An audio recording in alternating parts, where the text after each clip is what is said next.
Hi students, this is Mrs. Wilhite and I'm going to show you how to do your first textbook assignment. In eCampus, go to the course, Intro to Spreadsheets. Read your news. Anything you've already read, you can click the X and get rid of. If you've not already signed up for news, please make sure that you do sign up for notifications because this is where I will communicate with you. When someone has a question that is pertinent to more than one person, I will answer the question here. Then go into your content. Wherever you were last time is where you will start off.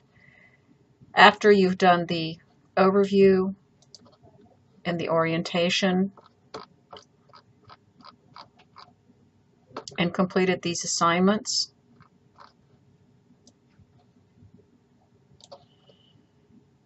and looked at the resources to see what is available for you, and checked out what the discussion forums contain. Your week 1 assignments are here, and then Excel Module 1 is where you begin here. So you read this and you come down and you download the student data files here.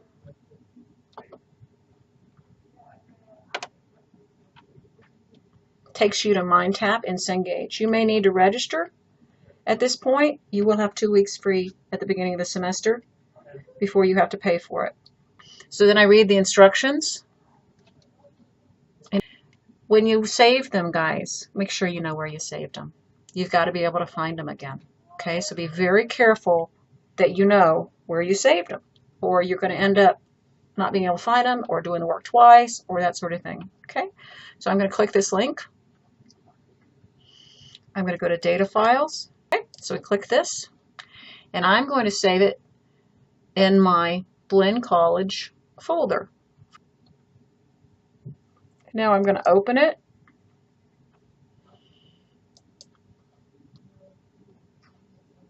And I'm going to extract all in place. And it opens up, and here are my files. So if this is confusing up here, then I want to maybe move them. But that's where they are for now, and I like them there, so I'm going to use them there. I'm going to make this small but not close it by holding down my window key and tapping the left arrow. Then I am going to go back to eCampus, which is here. And I'm going to go to my table of contents. I'm going to go to my Excel Module 1. And after downloading student data files, I'm going to go to the very first assignment.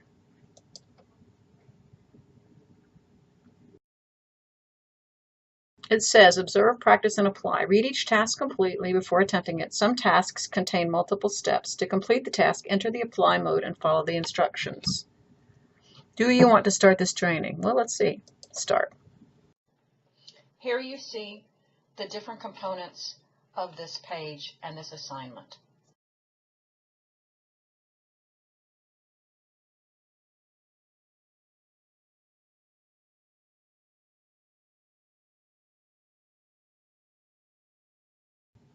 You can make it bigger, and it says column width determines the number of characters that Excel displays in a cell. You can easily change the width of a column by using Excel's auto-fix feature. However, to ensure that all cell content is visible, you also have the option of specifying an exact column width using the column width dialog box. To specify an exact column width, select the column header, these are the headers, or any cell in the column, and then in the cells group on the ribbon. So let's say I'm going to select this one. This is just an image, so obviously I can't actually do it. Click the Format button. And so then I keep reading this. This tells me what everything is. If I don't know what the ribbon is, then I keep reading this. And then over here there's a task list. Now, this is my first time in here. I'm looking at it like you are, saying, what? What? Okay, here we go. This is what we're going to accomplish in this lesson. So we're going to, the intro is where it tells us how to do it, tells us what we're doing, and that's why the arrow's pointing at it. Then we observe, and it shows us how to do it. Click the column heading for column C. In the Cells group on the Home tab, click the Format button. Now, I'm not sure you can hear The this, Format menu so I'm going to pause it. with options for stability, I'm going to pause this video, and not integrity, sheets and cells. here, over here. And then we'll go to the next step. But first of all, let me point out a couple of things over here to you. You can make the playback speed faster or slower over here, but this is where the demonstration is done for you. Demonstrates how to do the assignment. After you've watched how to do the assignment, then you practice it yourself. You watch the video. Click the column heading for column C. But this time you actually do it. See? In the Cells group on the Home tab, click the Format button. The Format menu opens with options for changing row and column dimensions, setting visibility, organizing sheets, and protecting sheets and cells. Okay, so we watched the video, now we are interacting with the video, and then we apply. So it says change the width of column C to exactly 15 characters. So we select column C, and we change the width to 15 characters. By right-clicking, column width, 15, okay, and look, I got it right. So it takes me to the next step. This is how we do the assignment. Now I'm not going to finish the assignment. I'll tell you what, I'm going to finish the assignment, but I'm going to pause this, skip to do the assignment, and then show you how it ends. Actually, I'm going to run through a few of these just so you can see quickly what to do.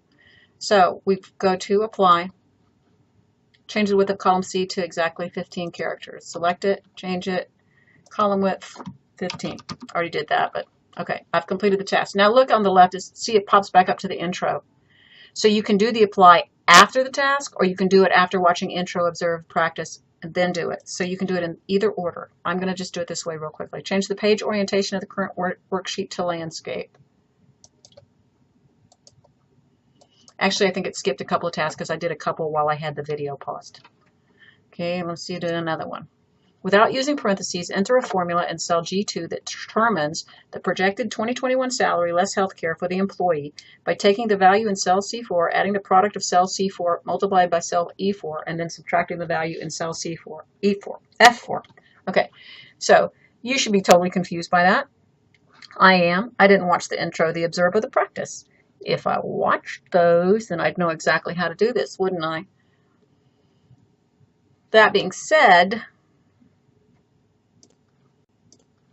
I do know how to do it. So I'm going to go to G4, and that's just the name of the column there, and take the value in cell C4,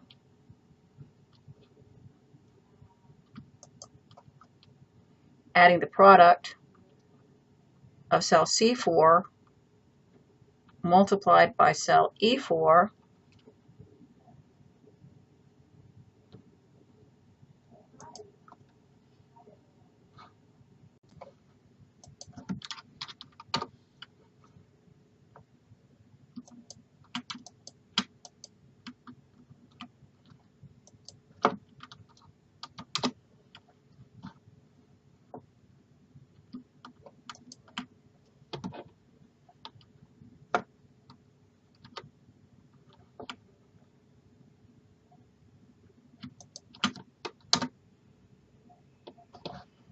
oh, I was wrong. So what do I need to do? I need to watch the video, right? And it tells me again how to create a formula. So you can kind of go fast through things you know how to do, and you can go back and look at the things, you can stop and say, oh crud, I don't know how to do that, and then you can watch it be done. Okay, select cell G4. So I did that right. You will create a formula to calculate the projected 2021 salary less health care for each employee. Type =, in cell G4 to start the formula. Your formula will use a variety of arithmetic operations to complete the calculation. As with all formulas, you will begin by typing =, in the cell. Click cell C4. The value in cell C4 represents the employee's current salary.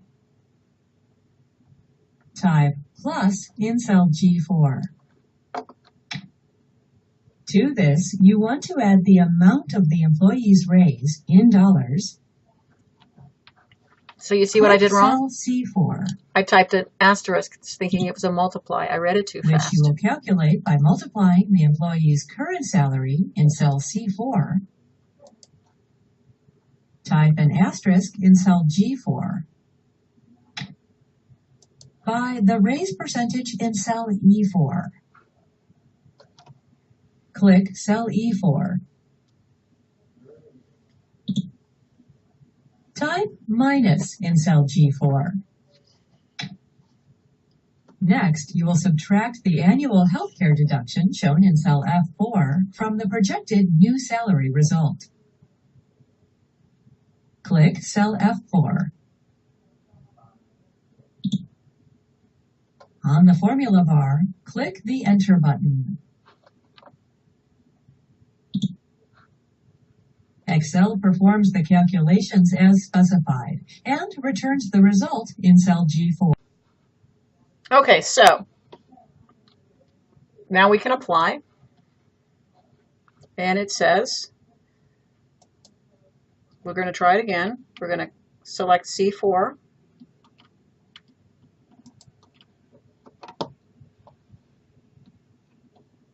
Adding the product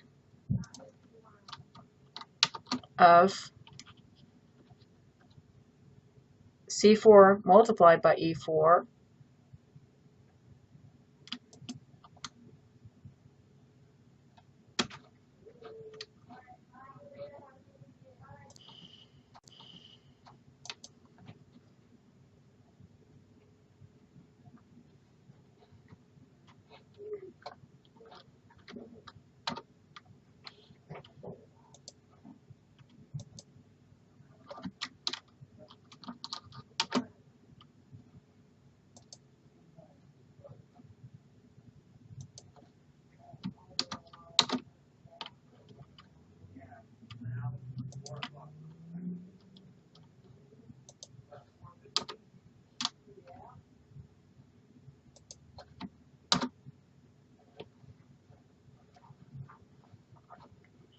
I'm going to pause this and complete all this and to get to the last phase. Okay, so I'm going through here and I'm seeing that this over here shows you all the various ways you can do it. You can use either the mouse, the ribbon, the shortcut menu, or another mouse technique. All right, so that's what this over here underneath is all about. Let me show you how to really quickly do something so that you don't miss it. Even if you think you know how to do it, just to be certain that you do it the way that it's supposed to be done. What I've learned is I've clicked on the practice mode, position the mouse and they're telling you what to do, but as soon as you know what to do, you can do it and it'll speed it up. In the font, so I can do this. The border menu opens. There, done. Excel places a thick border around the selected cells. So as soon as that's done, click cell D. When you deselect the cells, you can clearly see the border on the screen. So then we're done, right? And we can do apply. So watching practice is faster than observe. So now it tells us to do it. We do it. Done. Okay? So that makes it faster for those of you who are really comfortable with this. So here's another example of when I could go quickly through it and click apply, and I look at the instructions and it says use flash fill to fill range after typing blah in this cell. Well, what if I don't know how to use flash fill? Then I go back, I do practice. Click cell E4.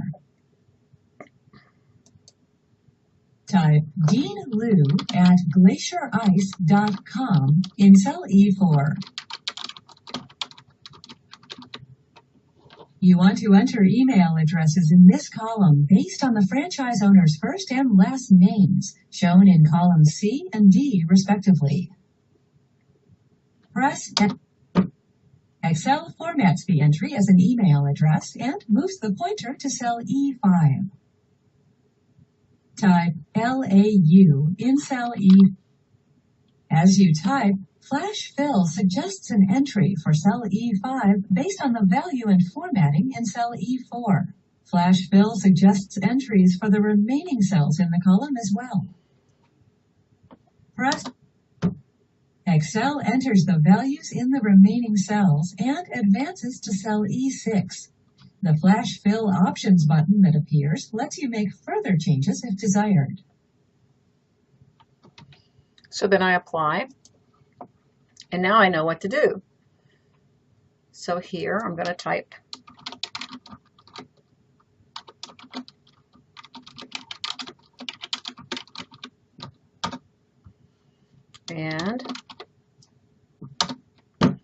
but I wouldn't have known how to do that if I hadn't watched the practice. Even if I knew how to do it, I wouldn't have known exactly what the assignment wanted, right? Once you finish the last assignment and it says Submit SAM Assignment, click OK. And then print instead of closing. Come over here and change this to save as PDF. Save it in your ITSW folder. That way you have evidence that you did it, even if you have problems submitting. And that is how you do your assignments.